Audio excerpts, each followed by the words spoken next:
Hey guys, welcome back to Control Room. This is Marston. So let's create a typing effect in Davinci Resolve. Now I just need a background. I want to come here under effects, maybe look for generators.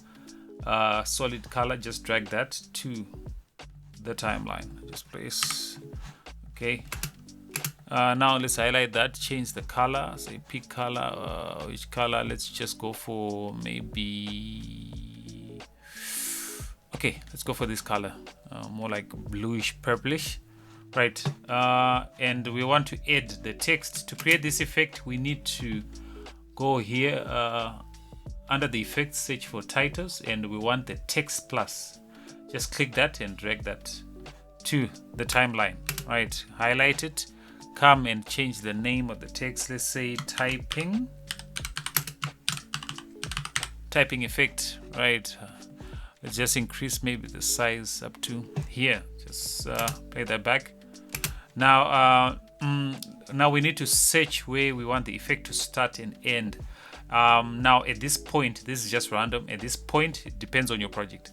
I want my effect to have ended at this point. So what I'm going to do is come here under the inspector, make sure the inspector is highlighted. Under the text plus, want to come here where it says write on and just click on this diamond. Alright, so when it turns orange, we just want to move the playhead a few frames behind, maybe up to this point, and then come and hold this end here, click and drag it to the left. Right, now let's just play that back. As you can see, our typing effect has been generated. Now obviously, to make it believable, you can also add some audio. This is just some typing effect. Just click and drag it, maybe start here, trim that. Where does it start? Drag this. Okay, so the effect starts there, and then at this stage it ends, and we want to trim it. So let's just play that back and see what it looks like.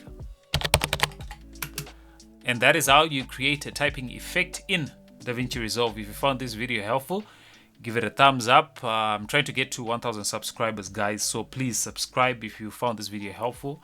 I'll see you in the next video.